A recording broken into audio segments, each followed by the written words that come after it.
الرحمن الرحيم. السلام عليكم ورحمة الله وبركاته. نحمده ونصلي على رسوله الكريم، أما بعد. الحمد لله نحمده ونستعينه ونستغفره ونؤمن به ونتوكل عليه، ونعوذ بالله من شرور أنفسنا ومن سيئات أعمالنا ونعوذ بالله من شرور أنفسنا ومن سيئات أعمالنا ونعوذ بالله من شرور أنفسنا ومن سيئات أعمالنا.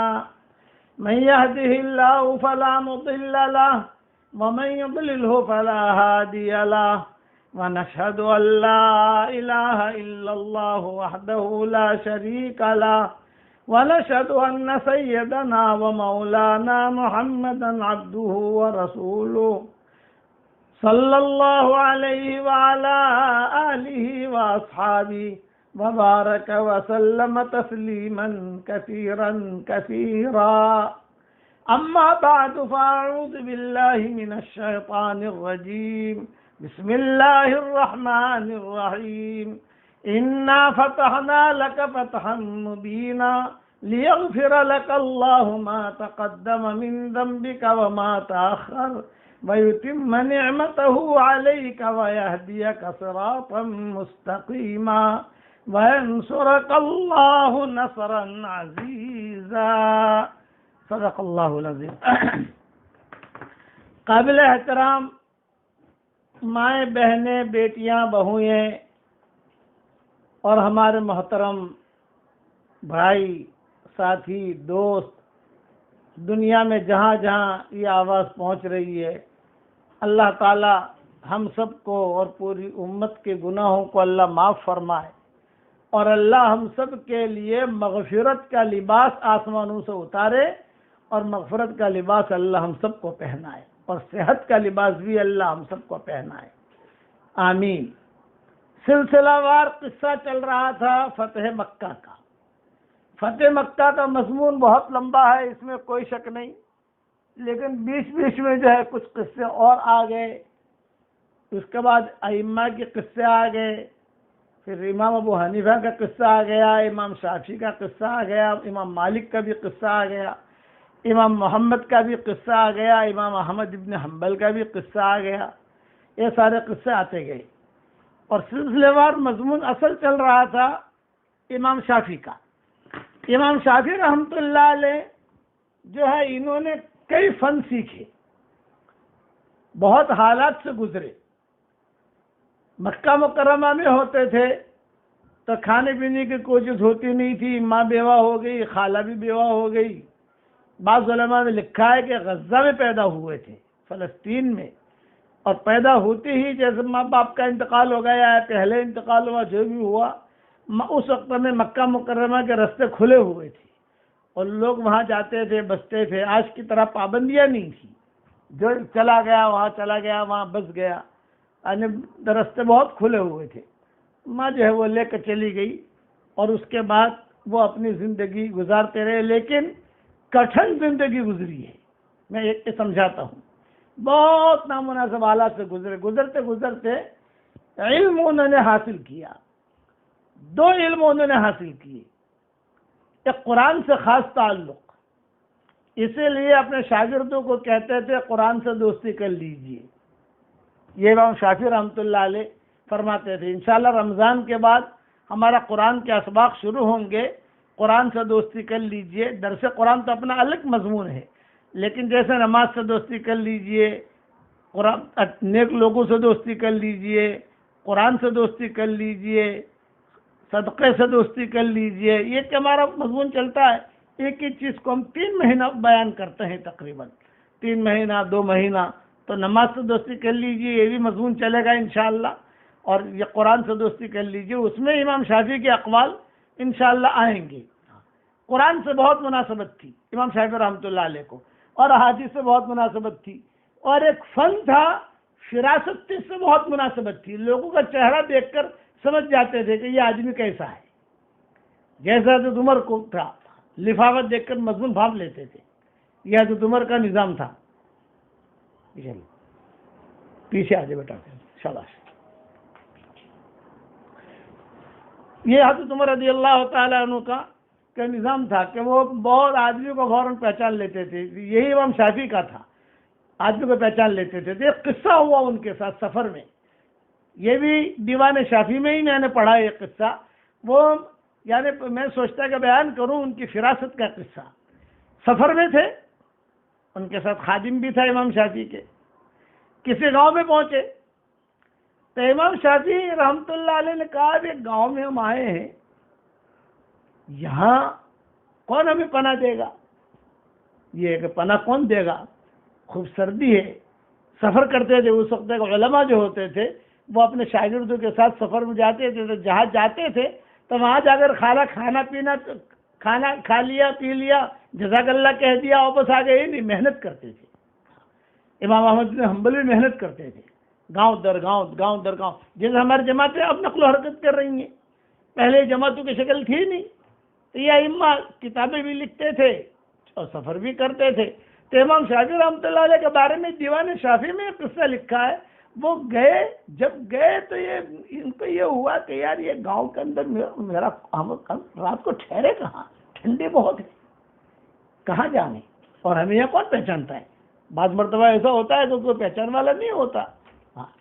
ہم ہونولولو گئے، ہمارا ایک سفر ہوا تھا ہونولولو کا. ہمارا راؤنڈ دا ورلڈ کا ایک سفر ہوا تھا. بامبے سے سنگاپور سے ملیشیا سے انڈونیشیا سے آسٹریلیا، پرتھ، میلبورن، سڈنی. پھر سڈنی کے بعد ہم سیدھے گئے نیوزی لینڈ، پھر فیجی کے بعد ہم داخل ہوئے. سمجھ لے کہ ہم ہونولولو کے بعد داخل، ہونولولو ہوائی اسٹیٹ آج کل کہتے ہیں، ہوائی امریکہ کا، وہاں داخل ہوئے. وہاں سے ہم کونٹاس ایئر لائن نئی نکلی تھی، Qantas airline, Australian airline. تو انہوں نے ٹکٹ بہت سستی کر دی تھی، 25,000 روپے کی ٹکٹ راؤنڈ دا ورلڈ کی تھی، میں جہاں جانا ہوں. تو حضرت رحمۃ اللہ علیہ نے یہ مشورہ کیا. میں ہمارے حاجی سلیمان ماما رحمۃ اللہ علیہ، اللہ ان کی قبر کو نور سے منور فرمائے، ان کے درجات کو بلند فرمائے. وہ ٹکٹ، وہ کوپن خود دے دیتی تھی، وہ ایئر لائن کوپن خود دے دیتی تھی. آپ وہاں جا کر بھر دو مجھے یہاں جانا ہے. وہ ہوائی جہاز اگر وہاں جاتا ہے تو آپ کو فری میں لے جائے گا، آپ خالی 25,000 روپیہ بھر لو.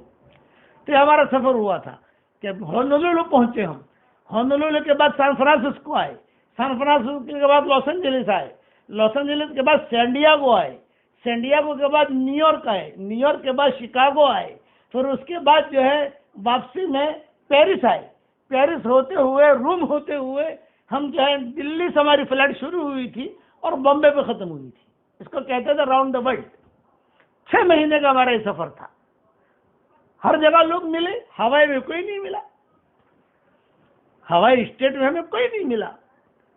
ہم بڑے پریشان بھی کہاں جائیں. ہر جگہ تو کہیں نہ کہیں ساتھی ملے، ہمیں مسجدیں ملی، گئے وہاں، لیکن کوئی ساتھی ہمیں نہیں ملا. پھر ہمارا قصہ ہوا لمبا چوڑا ہونولولو میں. ہماری فلائٹ ہی خراب ہو گئی.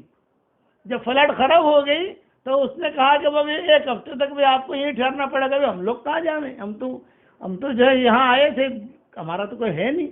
ایک فلسطینی بوڑھا مل گیا. اس فلسطینی بوڑھے نے ہمیں اپنی جگہ لے گیا اور اپنی جگہ لے جا کر اس نے ٹھہرایا. وہاں جا کر ہم کو جو ہے نماز وغیرہ پڑھوائی. ہم نے وہاں کام کیا، تقریباً ہفتہ قیام کیا. تو پھر ہم نے اس کو پوچھا کہ یہ قصہ میں نے شیخ سدیس کو سنایا. شیخ سدیس سے جو ہم ملاقات کے لیے گئے، پہاڑ پر ہماری دعوت تھی، نئے امام بنے تھے شیخ عبدالرحمن سدیس. تو ہمارا جب پہاڑ پر انہوں نے دعوت کی تھی، ہمارے گھر والے بھی ساتھ تھے اور وہ ان کے گھر والے بھی تھے. تو انہوں نے کہا کچھ قصہ سناؤ. تو میں نے یہ ہونولولو کا قصہ سنایا. اس پر مجھے امام شافعی کا قصہ یاد آیا. امام شافعی کا قصہ بعد میں سناتا ہوں، پہلے شیخ سدیس کا سن لو. ہم جب وہاں گئے تو شیخ سدیس نے کہا کہ کوئی تمہارے سفر کی کوئی خاص چیز ہمیں سناؤ. تو میں نے ہونولولو کا قصہ سنایا.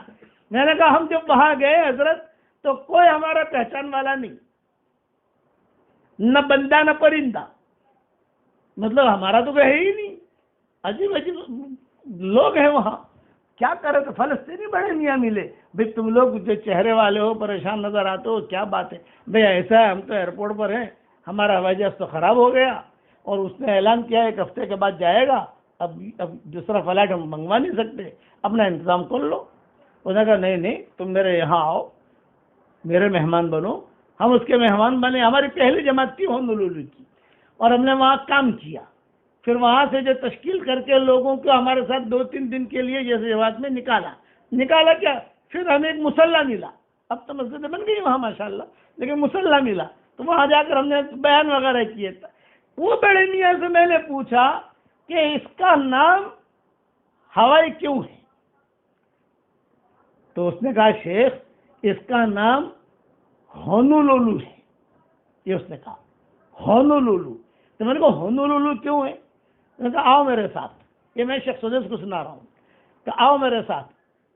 ہمیں جو ہے سمندر کے کنارے لے گیا، اور سمندر کے کنارے میں کوئی کشتیاں وغیرہ جو اس نے بٹھایا ہم کو، اور لے گیا کشتی، اچھے خاصے جہاز تھا، چھوٹی کشتی تو نہیں تھی، لے گیا بیچ میں ایک جو ہے موتی نما پہاڑ تھا۔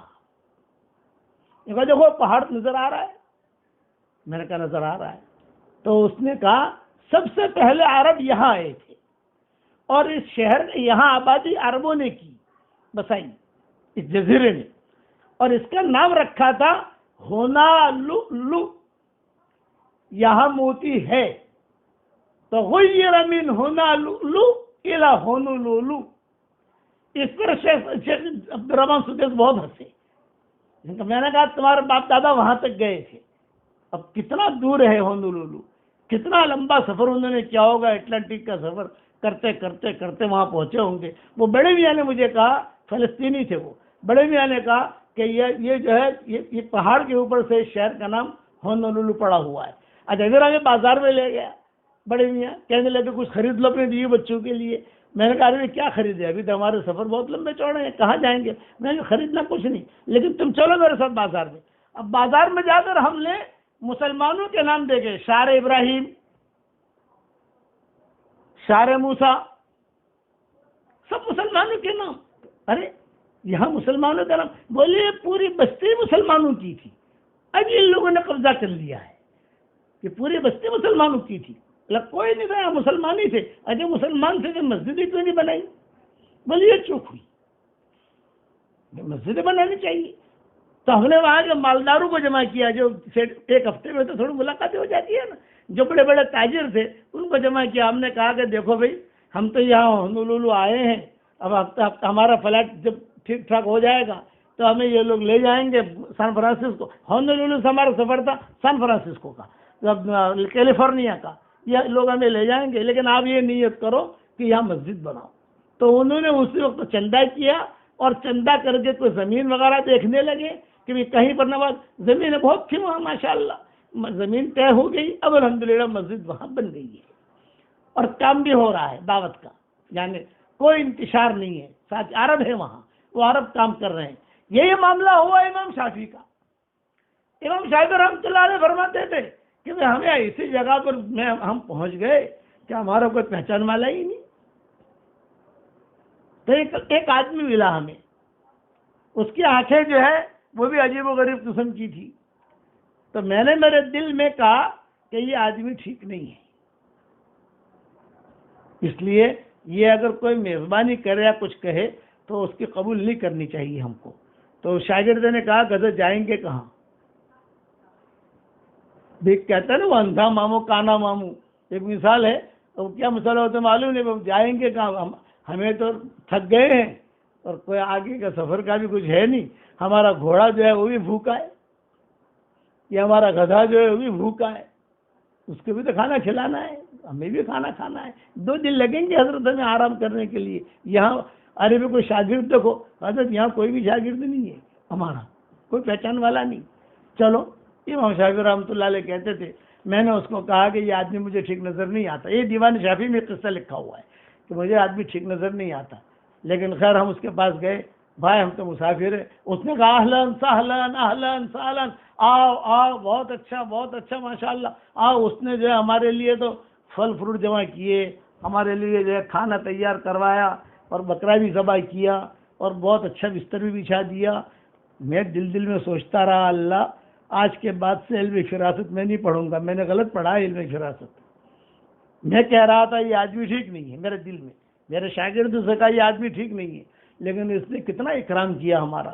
اور گرم گرم پانی، ٹھنڈی تھی تو گرم گرم روٹیاں، سارا انتظام، یعنی کوئی تکلیف نہیں. یہاں تک کہ گھوڑے کو بھی گرم گرم پانی سے نہلایا، گدھا جو تھا اس کو بھی گرم گرم پانی سے نہلایا. ارے بھائی میں نے یہ علم جو پڑھا ہے، میں نے یہ سوچا کہ اللہ تعالیٰ مجھے الہام کرتا ہے چہرہ دیکھ کر، لفافت پیشانے دیکھ کر میں سمجھ جاتا ہوں کہ کیسا ہے. یہاں میں جانے دھوکہ کھایا میں نے. یہ تو بہت خدمت کر رہا ہماری. خیر بہت خدمت کرنے کے بعد جب ہم لوگ روانہ ہونے لگے تو میرے دل میں یہ آیا کہ بھئی اس نے غیر معمولی خدمت کی. ہر وقت گرم گرم تندور روٹیاں دی. تندور گرم گرم روٹی زیادہ کھائی جاتی ہے. اور اس علاقے میں یہ پستے وغیرہ بہت تھے، وہ سب بھر بھر کے دیے. جتنا آپ کھانا ہو کھاؤ، لے کے جانا نہیں، کھاؤ جتنا کھانا ہے اتنا. فروٹ دیے. تو ہمارے شاگرد بھی خوش، ہمارے گھوڑا اور ہمارا گدھا بھی خوش. مالش بھی ہو گئی، یہ سب ہو گیا. اب جب روانہ ہونے لگے تو میں نے اس سے اتنا کہا بھی ہم مکہ مکرمہ جا رہے ہیں اور فلاں محلے میں ذی طوا نام لیا. ذی طوا میں میرا مکان ہے. آپ جب وہاں آؤ مکہ مکرمہ میں، مسلمان مکہ مکرمہ تو جاتا ہی جاتا ہے، آپ جب وہاں آؤ تو میری ملاقات ضرور کرنا. یہ میں نے اس سے کہا. اس نے کہا واہ کیوں ملاقات کروں گا میں وہاں آ کر تمہاری. اس نے کہا بھی آپ نے اتنا زیادہ اکرام کیا ہمارا، تو پھر ہم چاہتے ہیں کہ آپ وہاں آؤ تو ہم بھی آپ کا اکرام کریں. ارے نہیں پیسہ دو. اس نے کہا جتنا کھلایا ہے نا، ایک روٹی کا اتنا درہم، سالن کا اتنا، اور جب جتنے پھل کھائے میں نے گنے، کتنے سیب کھائے تم نے، ایک سیب کا اتنا، سارا حساب دیتا گا. امام شافعی تو کہتے تھے کہ اللہ کا شکر ہے میرا علم فراست ٹھیک ہے. یہ امام شافعی نے کہا. اچھا اب اس کو پیسہ دے دیا. جب پیسہ دے دیا تو پیسہ دینے کے بعد کہا کچھ بچا. ارے بہت بچا ہے، وہ گھوڑے کو میں نے نہلایا اس کا پیسہ دو، وہ گدھے کو میں نے مالش کی اس کا پیسہ دو، اس کا چارے کا پیسہ دو. امام شافعی نے شاگردوں سے کہا پورے سفر میں ہدیے بہت ملے ہیں سر، دے دو اس کو بھائی، نکالو. سفر کرتے کرتے آ رہے تھے تو کون کو شاگرد ہدیہ دیتا ہے، کوئی 100 درہم دیتا ہے، کوئی 1 دینار دیتا ہے، کوئی 2 دینار دیتے ہیں. علماء کا اکرام تو لوگ کرتے ہیں کہ جتنے لفافے آئے تھے میرے سارے لفافے امام شافعی کہتے ہیں وہی خالی ہو گئے. ابھی تو مکہ کا سفر کرنا باقی ہے. جب چلنے لگے ہم تو اس نے کہا ارے بھائی ایک حساب 2-4. امام شافعی نے پوچھا اب کچھ حساب رہا بھائی، اب کچھ حساب رہا؟ ارے ابھی تو باقی ہے. تو اب کیا باقی ہے بھائی؟ کھانے کے پیسے دے دیے، یہ دیا. ارے آپ کے لیے آپ نے ایک مرتبہ، امام شافعی کو چائے پسند آ گئی تھی، کوئی چائے یعنی گہوا تھا وہ پسند آ گئی. امام شافعی نے کہا بھی ذرا گہوا تھوڑا سا اور بنوا دو تو اچھا ہے. وہ گہوا جو بن کے آیا تھا نا دوسری مرتبہ، اس کا بھی حساب رہ گیا ہے. اس کی بیوی اندر کھڑی تھی، وہ جو ہے وہ کھٹکھٹ کر رہی تھی پردے میں. یہ کہا رہے یہ بھی رہ گیا، یہ بھی رہ گیا. اس نے تو ہمارا سارا جیب خالی کر دیا. تو امام شافعی کہتے تھے اے اللہ میرے استاد نے جو علم فراست مجھے سکھایا ہے وہ صحیح سکھایا ہے. پھر وہ کیا کہہ رہا ہے؟ اب مکہ آئیں گے تو ملیں گے. سمجھو اب مکہ آئیں گے تو ملیں گے. امام شافعی نے کہا ٹھیک ہے بھائی ضرور ملنا. بتا چلا کوئی حساب تو نہیں رہے گا، اتنا بتا دے خالی. اب وہ کہہ رہا میں حج کے لیے آؤں گا نا آپ کے گھر ٹھہروں گا، میں عمرے کے لیے آؤں گا. مکہ مکرمہ میں مدینہ منورہ میں ٹھہرنے کا مسئلہ ہوتا ہے، وہاں کھانے کا مسئلہ نہیں ہوتا. کھانے کے لیے تو ہوٹلیں بہت ہیں وہاں، لیکن آدمی ٹھہرے کہاں؟ چھت، اس کا مسئلہ ہوتا ہے وہاں حرم شریفین کے اندر. اب وہ جب چلنے لگے تو ہمارے گھوڑے کو جو روانہ کرنے لگا تو اس نے ہماری گھوڑے کی رسی وغیرہ باندھ دی. اخیر میں جس روانہ کرتے ہیں نا موٹر میں سامان باندھتے ہیں، تو اس نے اس کا بھی حساب لیا مجھ سے. یہ رسی باندھی، اس کا بھی حساب دو رسی. اور یہ سارا حساب برابر کر کے اس نے تو ہمارا جیب خالی کر دیا. پھر میں نے اللہ سے دعا مانگی میرے استاد جو زندہ ہے اللہ ان کے قبروں کو نور سے منور کرے، اور جو یعنی ان کی عمر میں برکت دے، اور جو مر گئے ہیں اللہ ان کی قبروں کو نور سے منور کرے، انہوں نے برابر مجھے علم سکھایا ہے۔ یہ دیوان شافعی میں قصہ لکھا ہوا ہے۔ چلو اب یہ بس امام احمد بن حنبل کو تو دعوت دی امام شافعی نے مصر آنے کی، امام محمد نے دعوت دی امام شافعی کو بغداد آنے کی۔ یہ دو استاد تھے، امام شافعی کو بولا، امام شافعی کو امام محمد یا ان کے شاگرد، یہ انہوں نے کہا بھی آپ بغداد آئیے ہمارے ہاں۔ اللہ تعالیٰ نے مقبولیت دے دی تھی امام شافعی رحمۃ اللہ علیہ کو، اور سب جگہ جو ہے ان کا علم، ان کا درس قرآن اور ان کی ترتیب یہ چل رہی تھی۔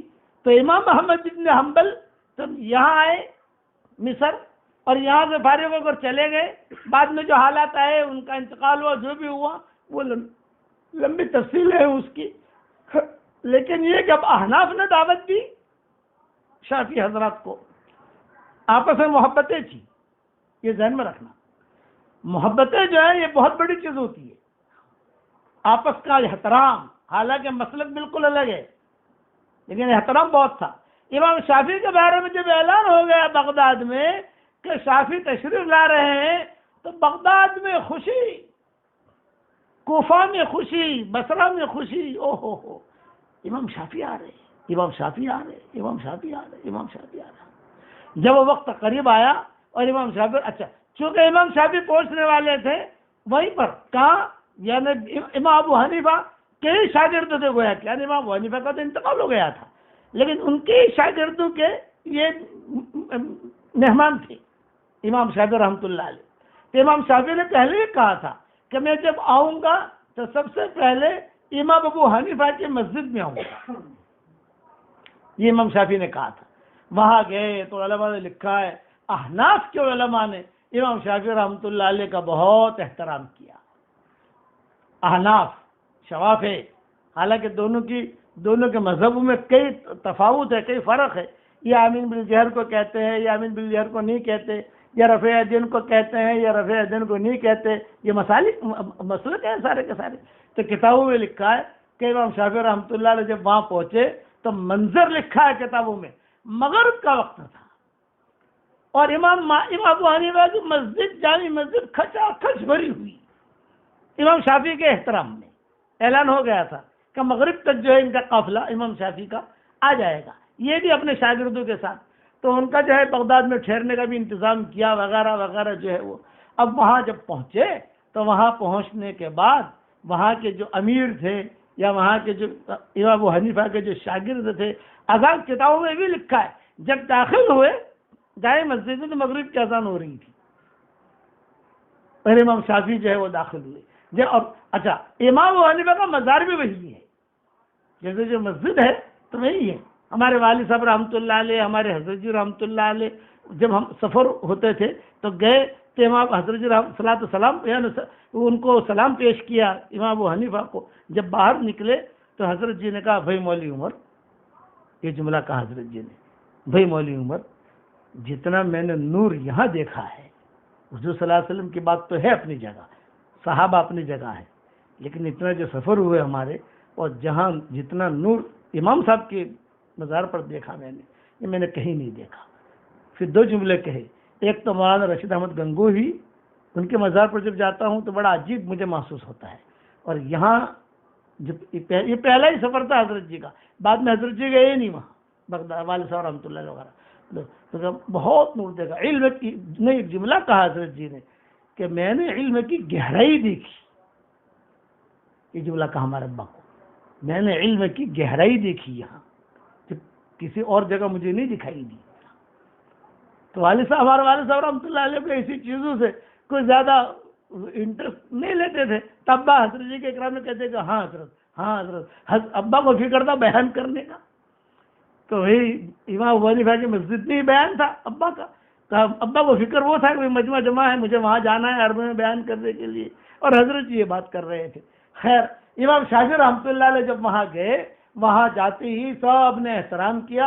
امام صاحب کی قبر کے قریب سے جب گزرے تو امام شافعی نے کھڑے کھڑے وہیں ان کو ایصال ثواب کیا، اور امام شافعی رونے لگے ابو حنیفہ بڑے ہیں، میں پہلے کہہ چکا ہوں کہ ابو حنیفہ جس دن انتقال ہوا ہے کتابوں میں لکھا ہے اسی دن شافعی پیدا ہوئے ہیں۔ چلو یہ بات اگر صحیح نہ بھی ہو لیکن یہ ہے کہ امام صاحب کے بعد ہی پیدا ہوئے ہیں۔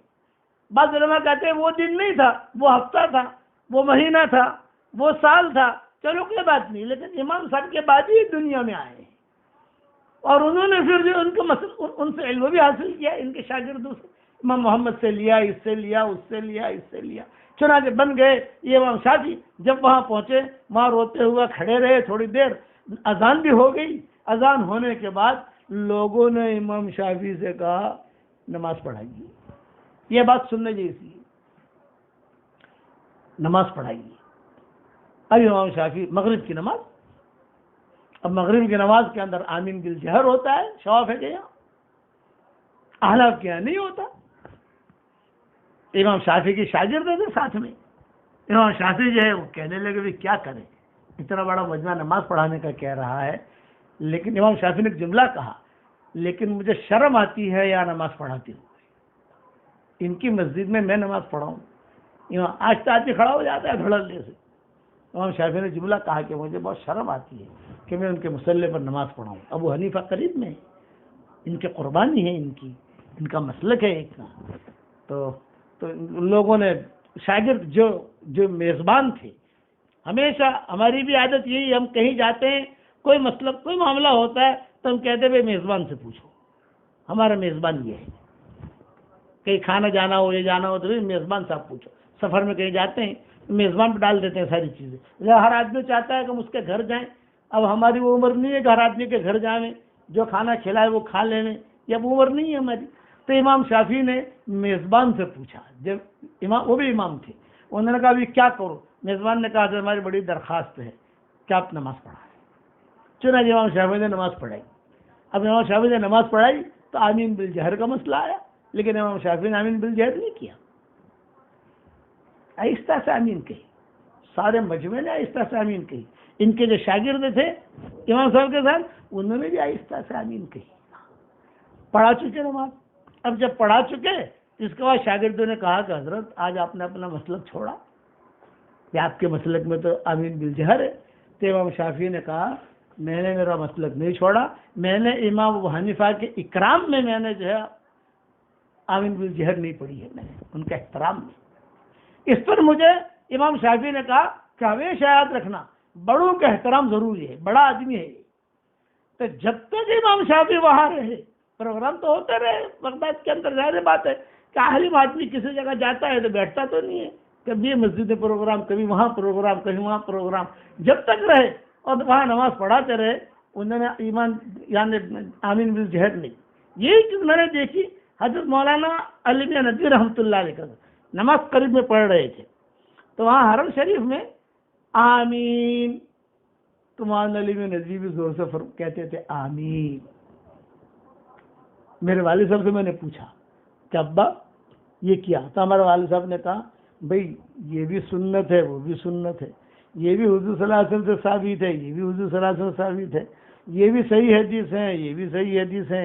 میں حرم شریف میں آئے اور کبھی زور سے آمین بالجہر کہہ دیا تو کون سا گناہ ہو گیا؟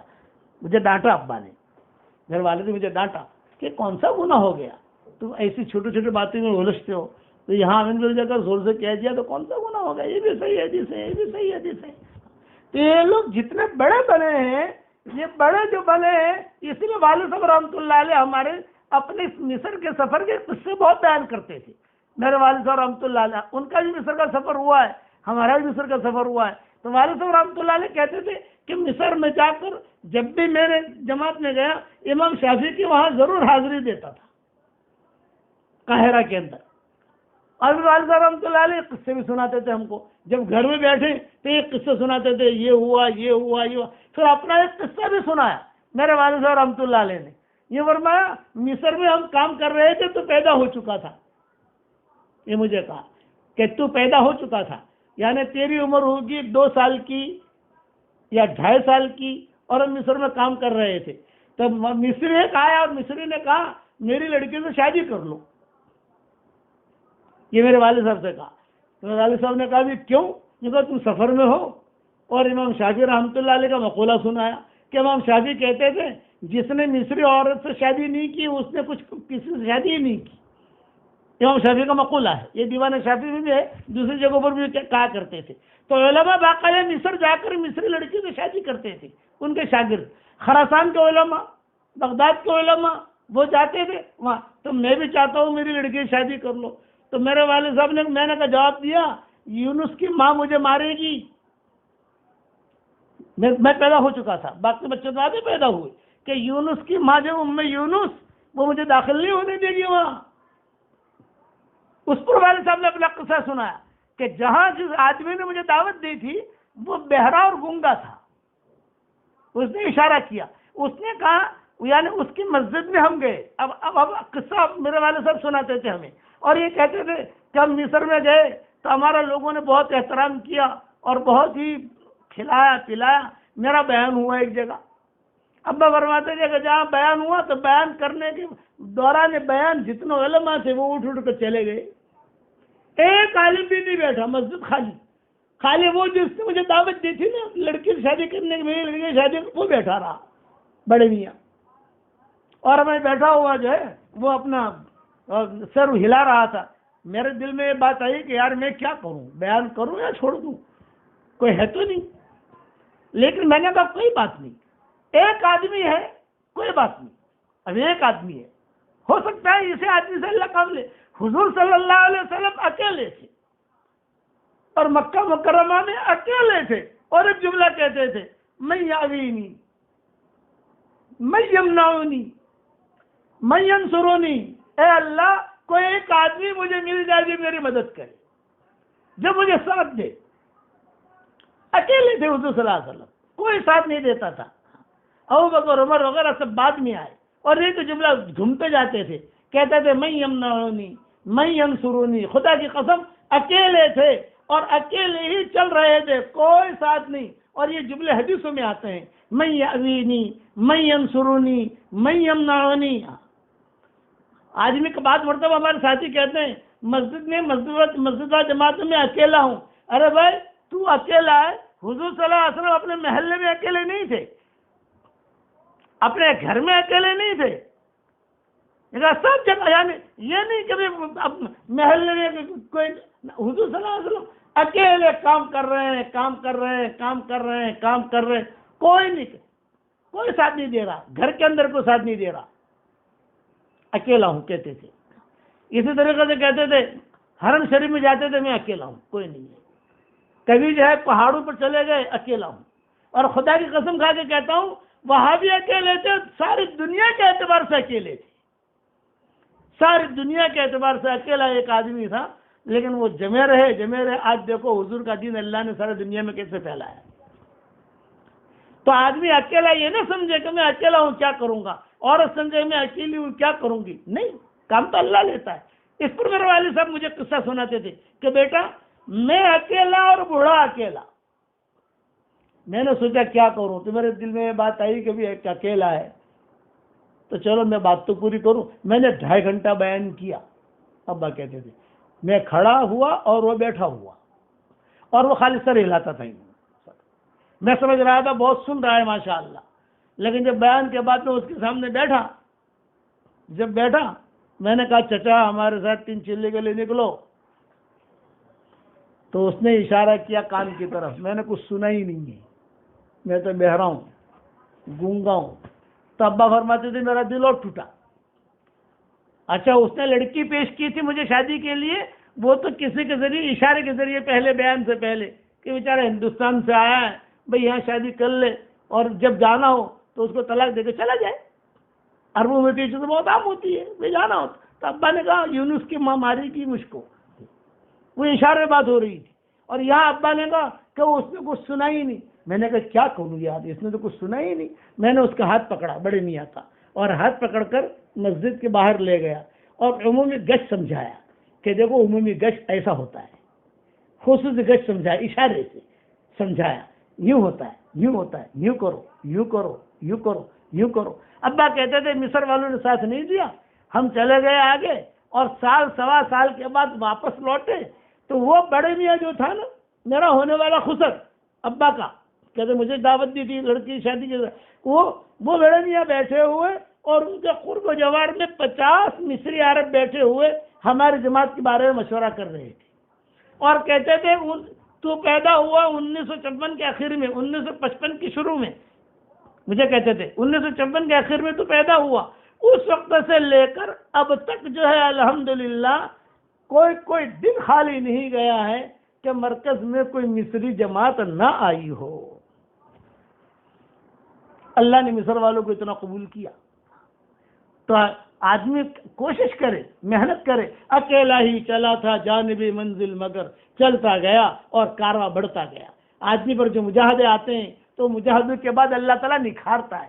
اس پر مجھے ایک بادشاہ کا بھی قصہ سنانا تھا لیکن یہ وقت نہیں ہے ابھی، یہ انشاءاللہ کل سناؤں گا۔ تو والد صاحب رحمۃ اللہ علیہ مصر کے قصے بہت سناتے تھے۔ اور ایک نصیحت کرتا ہوں، درد بھری نصیحت ہے، اپنی بیٹی کی شادی کرو، اپنی بہن کی شادی کرو، شوہر کے گھر جا رہی ہے، خوشی اللہ اسے خوش رکھے، اسے سلامت رکھے، اس کا گھر آباد رہے، لیکن اس کو یہ ضرور چپکے سے کہہ دو بیٹا تم جا رہی ہو، ہم نے بہت اچھا سمجھ کر یہ رشتہ کیا ہے، کچھ پتہ نہیں آئندہ کیا دینا ہے، خدا نہ خواستہ اگر کوئی حالات آ گئے ہمارے گھر کا دروازہ تیرے لیے کھلا ہوا ہے۔ یہ میرے جملہ یاد رکھنا، یہ نہیں تو گئی گئی سے جنازہ اٹھنا چاہیے، یہ جملے مت کہو، یہ کہو کہ ہمارے گھر کا دروازہ کھلا ہوا ہے۔ بھائی ہو تو بھائی کہے بہن ٹینشن مت لینا میرا گھر کا دروازہ کھلا ہوا ہے، باپ ہو تو باپ کہے۔ یعنی کتنی گری پڑی بات ہے کہ بچیوں کے ساتھ خدا نہ خواستہ طلاق کا معاملہ ہوا یا بچی بیوہ ہو گئی یا بچی تو کہتے ہیں تو جانے تیرا کام جانے۔ نہیں، ایک ہی ماں کے پیٹ سے پیدا ہوئے ہو، ایک ہی ماں کی چھاتی سے دودھ پیا ہے تم نے، تو آدمی اس کا خیال رکھے کہ نہیں کہ ضرور جو ہے یہ کہ بیٹا تم فکر مت کرنا، بہن فکر مت کرنا، یہ مزاج ہونا چاہیے۔ ایک عورت تھی حضور صلی اللہ علیہ وسلم کے زمانے میں کسی غریب صحابی سے شادی کرنا چاہ رہی تھی، رشتہ دار امیر صحابی سے شادی کرنا چاہ رہے تھے۔ یہ قصہ انشاءاللہ کل پورا کروں گا اور بادشاہ والا قصہ بھی کل پورا کروں گا انشاءاللہ۔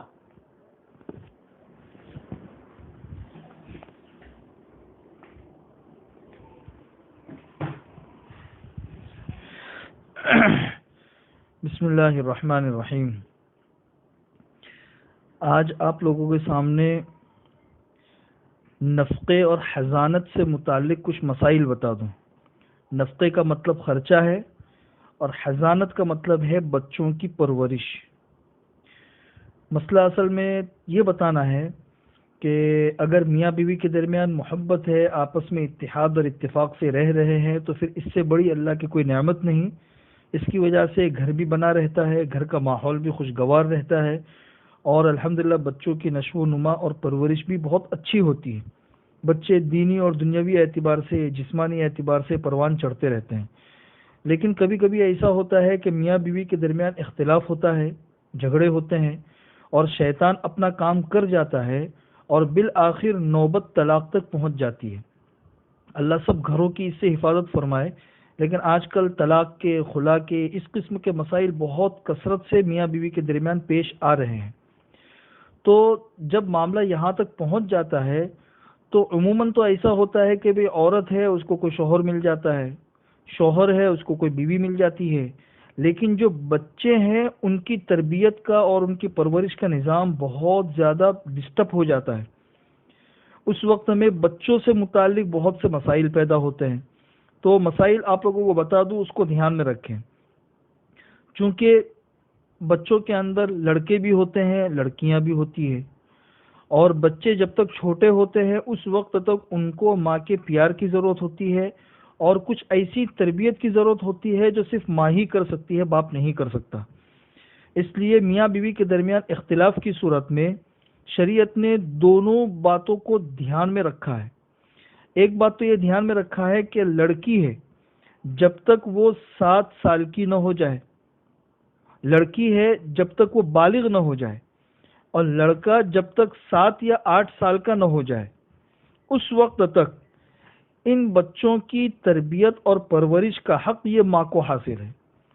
اس حق کو حق کے حضانت کہتے ہیں اسلام کی فقہ کی اصطلاح میں۔ لڑکا جب تک 8 سال کا نہ ہو جائے اور لڑکی جب تک بالغ نہ ہو جائے اس وقت تک ان کی پرورش کا حق یہ ماں کو ہے۔ ماں کو حق حاصل ہونے کا مطلب یہ ہے کہ شوہر یہ چاہے کہ زبردستی بچوں کو اپنے قبضے میں لے لے تو یہ ایک ظلم ہے، بچوں کے اوپر بھی اور ماں کے اوپر بھی۔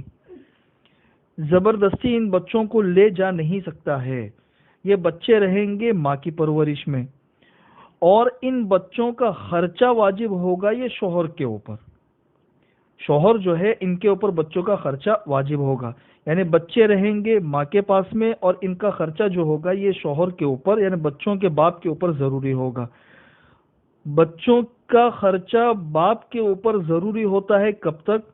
لڑکا جب تک بالغ نہ ہو جائے اور لڑکی کی جب تک شادی نہ ہو جائے، اس وقت تک شرعی اعتبار سے ان کا خرچہ یہ باپ کے اوپر ضروری ہوتا ہے۔ اچھا، اس دوران بچہ جب پرورش کے اندر ہے ماں کی، اب وہ ماں جو ہے نا وہ کبھی کبھی بچوں کو اتنا اپنے قبضے میں کر لیتی ہے کہ وہ اپنے والد بچوں کے باپ سے بچوں کو ملنے نہیں دیتی ہے، تو یہ والد کے اوپر ظلم ہے۔ بھئی آپ دونوں کے درمیان اختلاف ہوا ہے، لیکن ان بچوں کی جس طرح آپ ماں ہو اسی طریقے سے یہ بھی باپ ہے ان بچوں کا، اور جب بچے باپ کے پاس چلے جاتے ہیں تو پھر باپ ان کو روک دیتا ہے کہ بھئی ماں سے نہیں ملنا، تو ماں سے ملنے سے روکنا یہ بھی ماں کے اوپر ظلم ہے۔ بچے دونوں کے ہیں، اس لیے دونوں میں سے جس کے پاس میں بھی ہو اس کے لیے جائز نہیں ہے کہ وہ بچوں کو دوسرے سے ملنے سے روکے۔ تو جب تک لڑکا 8 سال کا نہ ہو جائے، لڑکی بالغ نہ ہو جائے، تب تک رہے گی ماں کے پاس میں، خرچہ باپ کے اوپر ہوگا، اور لڑکا جب 8 سال کا ہو جائے تو پھر شوہر کو اختیار ہے کہ وہ اپنے پاس میں بچے کو لا سکتا ہے۔ لڑکی جب بالغ ہو جائے تو پھر اس کے بعد میں اگر شوہر کے گھر کا ماحول اگر درست ہو، کوئی مضرت کا اندیشہ نہ ہو، تو پھر وہ اپنے پاس میں اس بچی کو لا سکتا ہے۔ اسی سے متعلق دوسرا مسئلہ یہ بھی دھیان میں رکھے کہ جب میاں بیوی کے درمیان اختلاف ہوتا ہے تو اختلاف کبھی کبھی بہت شدید نوعیت کا ہوتا ہے۔ گھر کے سامان کے اندر بھی اختلاف ہو جاتا ہے، بھئی یہ چیز میری، یہ چیز میری، تو اس سلسلے میں بھی شریعت نے رہنمائی کی ہے کہ میاں بیوی کے درمیان اختلاف کی صورت میں گھر کے سامان میں بھی اگر اختلاف ہو جائے تو اس کی تقسیم اس طریقے سے ہوگی کہ گھر کے اندر عورتوں سے متعلق جو سامان ہے وہ تو بیوی کا ہوگا، مردوں سے متعلق جو سامان ہوگا وہ شوہر کا ہوگا، اور جو مشترکہ استعمال کی چیزیں ہیں جیسے برتن وغیرہ یہ سب چیزیں ہیں تو یہ شوہر کی ہی سمجھی جائے گی، اس لیے کہ گھر شوہر کا ہے تو یہ چیزیں بھی شوہر کی ہی سمجھی جائے گی۔ اسی سے متعلق ایک تیسرا مسئلہ یہ بھی دھیان میں رکھے کہ جب طلاق ہو جاتی ہے تو ہمارے ملک کا قانون تو یہ ہے ملک کا کہ عورت نے اگر شوہر کے اوپر کیس کر دیا تو جب تک یہ عورت زندہ ہے یا جب تک دوسرا نکاح نہیں کر لیتی ہے اس وقت تک شوہر کے ذمے اس عورت کو خرچہ دیتے رہنا ضروری ہے، یہ ملک کا قانون ہے۔ لیکن شریعت کا قانون بھی اس کے ساتھ میں سمجھ لو کہ جب عورت کو طلاق ہو جاتی ہے یا خلا ہو جاتی ہے تو عدت تک کا خرچہ صرف شوہر کے اوپر ہوتا ہے، عدت تک کا، خلا کے اندر تو وہ بھی نہیں ہوتا۔ عدت کے بعد پھر شوہر کے اوپر عورت کی کوئی ذمہ داری خرچے وغیرہ کی نہیں ہوتی ہے۔ اس لیے شرعی قانون کے اعتبار سے کوئی عورت اپنے شوہر کے اوپر خامخواہ جبر کر کے اس سے پیسے وصول کرتی رہے عدت کے بعد بھی تو یہ عورت کی طرف سے ظلم ہے۔ یہ شریعت کے احکامات اسی لیے بتائے جاتے ہیں تاکہ ہمیں پتہ چلے کہ شریعت کے معاملات میں کتنا اعتدال ہے، ہر ایک کی رعایت ہے، کسی ایک کو مکمل چھوٹ شریعت میں نہیں ہے۔ اچھا، اب یہ ہے کہ پھر یہ عورت کرے تو کیا کرے، تو شریعت نے اس کے راستے بھی بتائے ہیں کہ بھئی گھر کے جو بڑے ہیں، ذمہ دار ہیں، خاندان کے جو بڑے ہیں، اس عورت کی کسی دوسری جگہ شادی کرنے کی فکر کرے۔ قرآن کریم خود کہتا ہے وَأَنْكِحُوا الْأَيَامَ مِنْكُمْ کہ تم میں جو اییم ہو ان کا نکاح کر لو۔ اییم کے اندر دونوں صورتیں ہیں کہ ایک عورت ہے جس کی طلاق ہو چکی ہے وہ بھی اییم ہے، جو بیوہ ہو چکی ہے وہ بھی اییم ہے، یا جس کا نکاح ہوا ہی نہیں ہے وہ بھی اییم ہے۔ یہ ساری چیزیں اییم کے اندر شامل ہیں، اور اگر اس کا کسی جگہ نکاح نہیں ہو پا رہا ہے تو پھر خاندان کے مختلف لوگوں کے اوپر اس عورت کا خرچہ شریعت نے لازم کیا ہے جس کو حق نفقہ کہتے ہیں، اس لیے اس کے راستے بھی شریعت نے بتا کے رکھے ہیں، لیکن شوہر کے اوپر خام خواہ جبر کر کے اس سے پیسے وصول کرتے رہنا یہ شریعت کے قانون کے خلاف ہے۔ چوتھا مسئلہ یہ سمجھ لیجئے کہ عورتیں جو اپنے سسرال کے اندر ہوتی ہے، شوہر کے وہاں پہ ہوتی ہے، تو ان عورتوں کے لیے ہفتے میں ایک دن اپنے والدین کی زیارت اور ان کی ملاقات یہ ان عورتوں کا حق ہے۔ بہت سی جگہوں کے اوپر ایسا ہوتا ہے کہ شوہر جو ہے یا گھر والے ان بچیوں کو اپنے والدین سے ملاقات کی اجازت نہیں دیتے ہیں، ان کو اجازت دینی چاہیے، اور اگر شوہر اجازت نہیں دیتا ہے تو شوہر کی اجازت کے بغیر بھی عورت اپنے والدین کی زیارت کے لیے جا سکتی ہے، وہ گنہگار نہیں ہوگی۔ پانچواں مسئلہ یہ دھیان میں رکھیے کہ لے پالک کا ایک سسٹم آج کل چلا ہے، آج کل یہ بہت پہلے سے ہے، زمانے جاہلیت میں بھی تھا، اسلام کے آنے کے بعد بھی اس کے تصورات رہے۔ تو اس کا مسئلہ میں آپ لوگوں کو بتا دوں کہ ایک شخص ہے، اس کی اولاد نہیں ہے، تو وہ کسی کو اپنا منہ بولا بیٹا یا منہ بولی بیٹی بنا لیتے ہیں۔ اولاد اپنی ہے پھر بھی لوگ کسی نہ کسی کو اپنا منہ بولا بیٹا بنا لیتے ہیں، منہ بولی بیٹی بنا لیتے ہیں۔ تو کسی کو اپنی سرپرستی میں لانا، پھر اس کی کفالت کرنا، اس کی ضرورتوں کا انتظام کرنا، یہ ایک بہت اچھا عمل ہے۔ خود حضور اکرم صلی اللہ علیہ وسلم نے ابو طالب کے ایک بیٹے حضرت علی رضی اللہ تعالیٰ عنہ کو اپنی کفالت میں لیا، اور ابو طالب کے دوسرے بیٹے کو حضرت عباس نے اپنی کفالت میں لیا اور ان کو اپنا بیٹا بنایا، بیٹے کی طرح رکھا۔ اور پھر حضور اکرم صلی اللہ علیہ وسلم نے باقاعدہ حدیث کے اندر اس کے فضائل بھی بتائے کہ انا وکافل الیتیم کا ہاتین۔ حضور اکرم صلی اللہ علیہ وسلم نے شہادت کی انگلی اور اس کے پاس کی انگلی کو ملا کر کہا کہ جو یتیم کی کفالت کرے گا، میں اور وہ کل قیامت کے میدان میں بالکل اتنے قریب ہوں گے۔ تو یہ فضائل بتائے، اس لیے یہ ایک بہت اچھی چیز ہے اور پسندیدہ عمل ہے کہ کسی کو اپنی کفالت میں لینا اور اپنا منہ بولا بیٹا یا منہ بولی بیٹی بنانا۔ لیکن اس کے ساتھ ساتھ میں یہ بھی دھیان رکھنا ضروری ہے کہ منہ بولا بیٹا یا بیٹی بنانے سے وہ حقیقی بیٹے یا بیٹی کی طرح نہیں ہوتا، وہ اجنبی ہی ہوتے ہیں۔ پرورش کا حق، ان کے اوپر خرچہ کرنے کی فضیلت، یہ ساری کی ساری چیزیں ملے گی، لیکن یہ حقیقی اولاد کے درجے میں کبھی بھی نہیں ہو سکتی ہے۔ چنانچہ آئندہ چل کے اگر اس شخص کا انتقال ہوتا ہے تو حقیقی بچوں کو جو وراثت ملتی ہے وہ وراثت اس منہ بولے بیٹے یا بیٹی کو نہیں ملے گی۔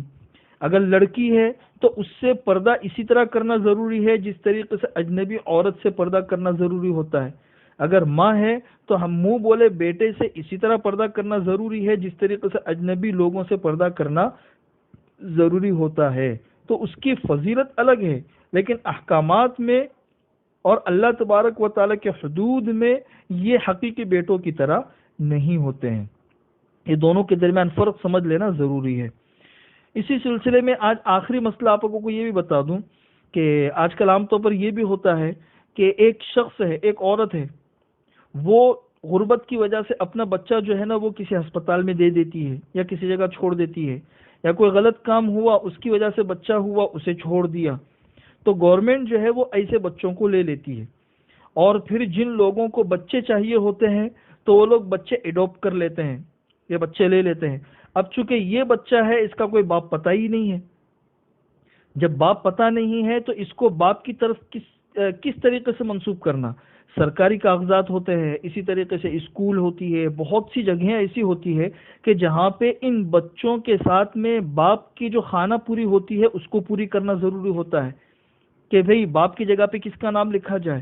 تو قانونی ضرورت کے تحت میں ایسے لاوارث بچے جن کے باپ پتہ نہیں ہے، اگر باپ پتہ ہوتے تو ان کے باپ کی طرف منسوب کر دیتے، باپ پتہ نہیں ہے تو باپ کے نام کی خانہ پوری میں کیا اس ایڈاپٹ کرنے والے انسان کا نام لکھا جا سکتا ہے یا نہیں لکھا جا سکتا؟ یہ ایک مسئلہ ہے۔ تو اس کا جواب اچھی طریقے سے ہم سمجھ لیں، جیسے میں نے آپ کو کہا کہ یہ حقیقی باپ تو نہیں ہے، اس لیے حقیقی باپ کے طور پر تو اس بچے کا انتساب اس مرد کی طرف نہیں ہو سکتا، لیکن ایسی قانونی ضرورت کے تحت میں حضرت مولانا اشرف علی تھانوی رحمۃ اللہ علیہ نے بڑی اچھی مثال دے کے بات سمجھائی ہے کہ جس طریقے سے ایک اجنبی بچہ ہوتا ہے، اس کو انسان شفقت اور محبت میں بیٹا کہتا ہے، ارے بیٹا یہاں پر آؤ، ارے بیٹا یہاں پر آؤ، تو اس کو جو بیٹا کہتے ہیں وہ حقیقی بیٹا تصور کر کے نہیں، صرف شفقت اور محبت میں۔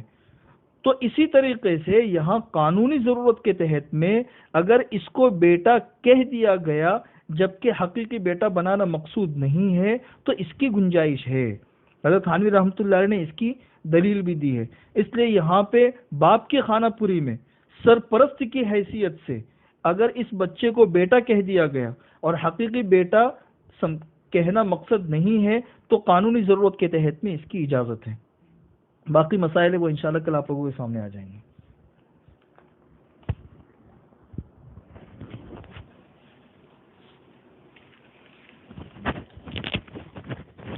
اللهم صل على محمد وعلى آل محمد كما صليت على إبراهيم وعلى آل إبراهيم إنك حميد مجيد اللهم لك الحمد كله ولك المن كله لك الشكر كله ولك الخلق كله لك الفضل كله وإليك يرجع الأمر كله وإليك يصعد الكلم الطيب كله اللهم لك الحمد بالإسلام لك الحمد بالإيمان لك الحمد بالقرآن لك الحمد حتى ترضى لك الحمد إذا رضيت لك الحمد بعد الرضا اللهم آت نفوسنا تقواها وزكها أنت خير من زكاها اللهم إنا نسألك فعل الخيرات وترك المنكرات وحب المساكين وإذا أردت بقوم فتنة فتوفنا غير مفتونين اللهم اجعل القرآن العظيم ربيع قلوبنا ونور صدورنا وجلاء أحزاننا وذهاب همومنا وغمومنا وسائقنا وقائدنا إليك وإلى رضوانك وإلى جناتك جنات النعيم اللهم اجعلنا ممن يقرأ القرآن فيرقى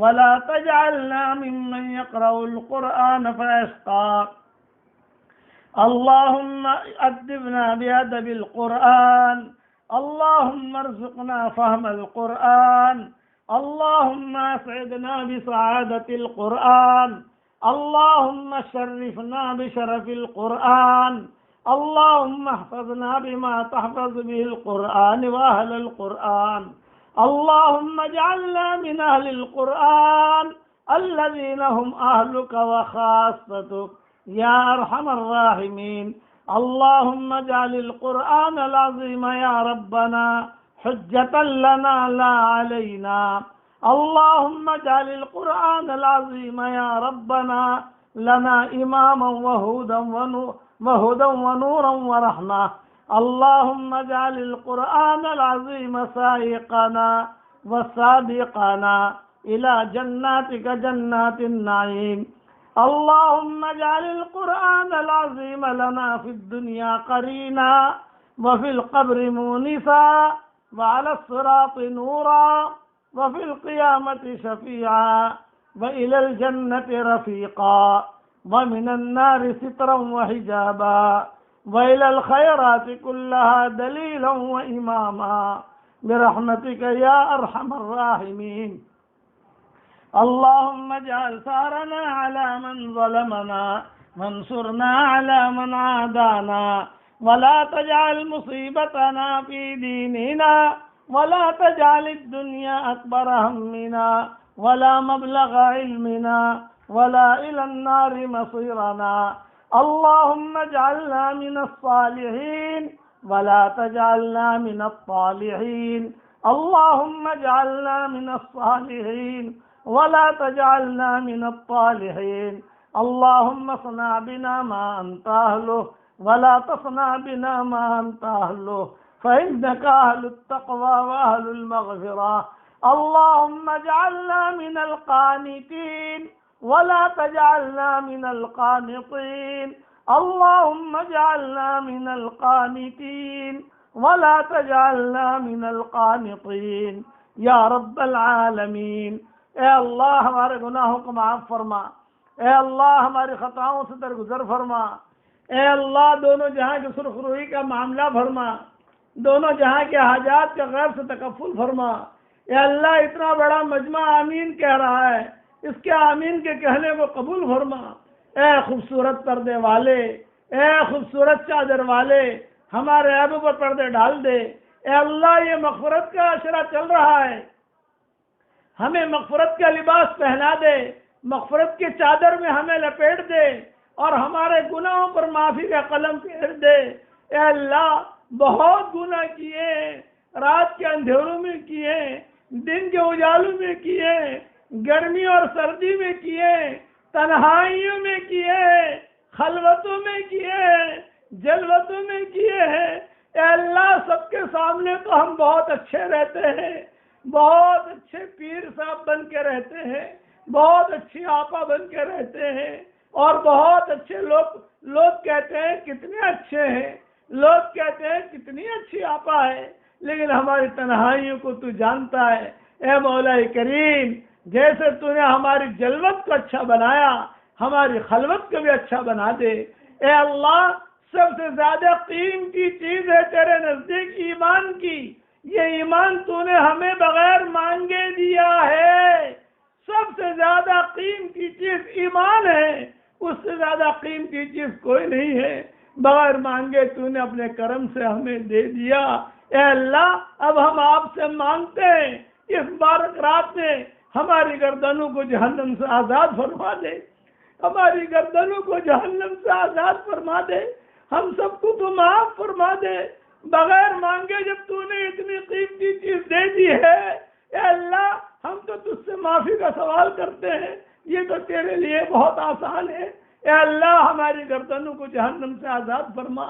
اللہم آتق رقابنا من النار، اللہم آتق رقابنا من النار، اللہم آتق رقابنا ورقاب آبائنا ورقاب امہاتنا ورقاب اخواننا ورقاب زوجاتنا ورقاب احبابنا ورقاب اصدقائنا ورقاب جميع المؤمنين والمؤمنات من النار ورقاب جميع المسلمين والمسلمات من النار یا عزیز و یا غفار۔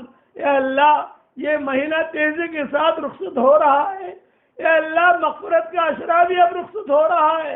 اے اللہ ہمیں خالی ہاتھ واپس نہ لوٹا، تو بہت بڑا ہے۔ اے اللہ زمین پہ جتنے درخت ہیں ان سب کی قلمیں ہو جائیں، اور اے اللہ جتنا زمین ہے وہ سب کاغذ کی بن جائے، اور جتنا سمندروں کا پانی ہے اس کی روشنائی بن جائے، اور ساتویں آسمان پر جو بہت بڑا سمندر تو نے بنایا ہے اس کی بھی روشنائی ہو جائے، اور جنت اور جہنم جو ہے یہ کاغذ بن جائے۔ اے اللہ جنات اور انسان تیری تعریف کرنا شروع کریں، تیری تعریف لکھنا شروع کریں۔ اے اللہ روشنائی ختم ہو جائے گی اور کاغذ ختم ہو جائیں گے، قلمیں ٹوٹ جائیں گی، لیکن تیری تعریف پوری نہیں ہو سکتی، تیری تعریف پوری نہیں ہو سکتی۔ ما نفدت کلمات اللہ، ما نفدت کلمات اللہ، تیری تعریف پوری نہیں ہو سکتی۔ تو بہت بڑا ہے، تو محیط بے قرار، تو بہت بڑا ہے۔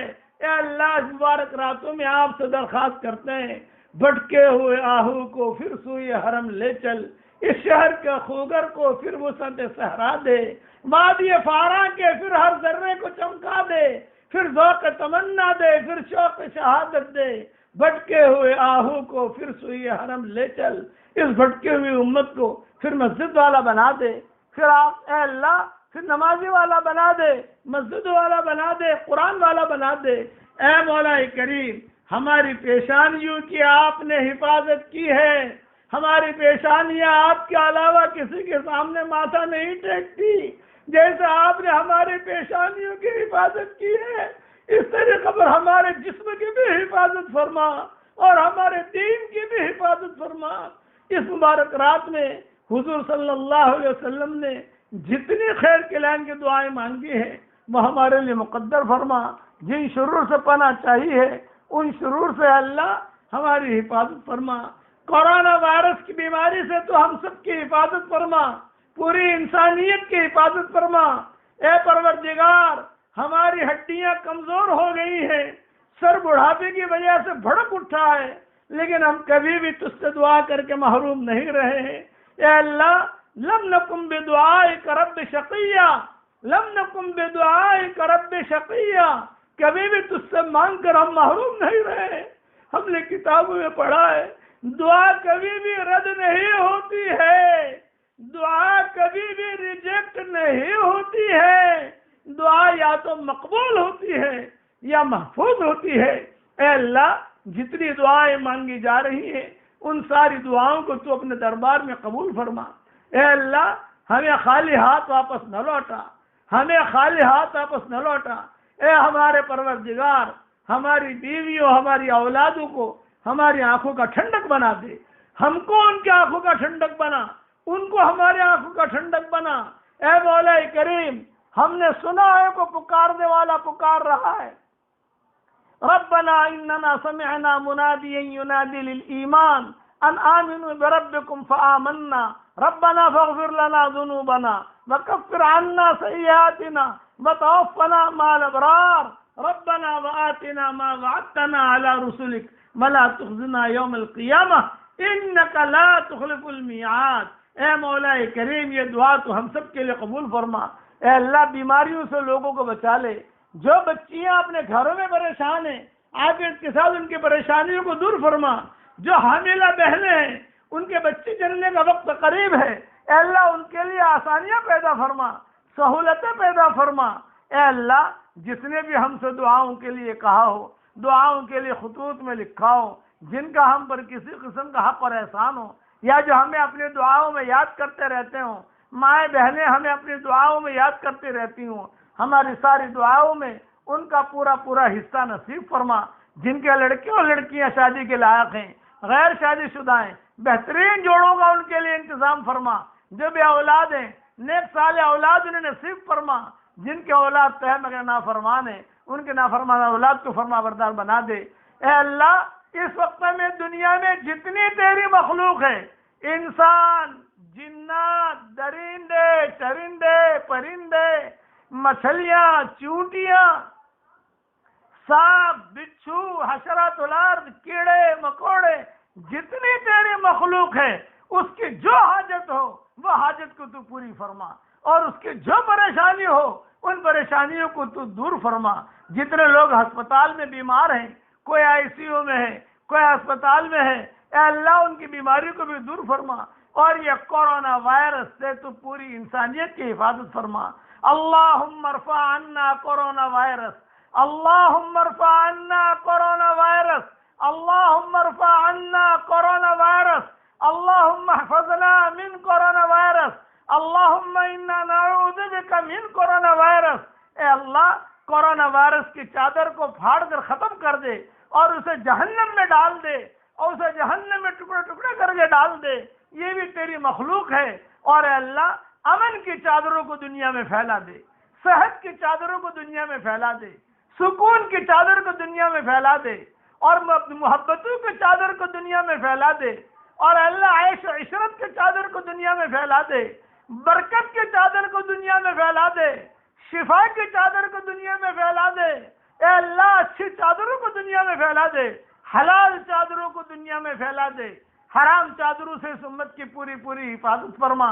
اے اللہ تقوی کی چادروں کو پھیلا دے، اور زہد کی چادروں کو پھیلا دے، حلال مال کی چادروں کو پھیلا دے۔ اے اللہ یہ چادریں تیرے یہاں بھری ہوئی ہیں، تیرا خزانہ بھرا ہوا ہے۔ اے اللہ صحت کی چادر کو دنیا میں پھیلا دے، اور یہ کورونا وائرس کی چادر اور جال جو ہے اس کے ٹکڑے ٹکڑے کر کے جہنم میں ڈال دے، اور اسے تو جلا دے۔ تیرا امر کن سے اے اللہ سارا ہو جائے گا۔ اے اللہ آمین کہنے کو تو قبول فرما، جو مانگا وہ عطا فرما، مانگنے سے رہ گیا وہ عطا فرما۔ ہمیں مانگنا نہیں آتا مگر تجھے دینا تو آتا ہے، اپنے کرم سے عطا فرما، اپنے فضل سے عطا فرما، اور اپنے فضل و کرم سے ہماری ساری دعاؤں کو قبول فرما۔ سبحان ربک رب العزت عما یصفون وسلام علی المرسلین الحمد للہ رب العالمین۔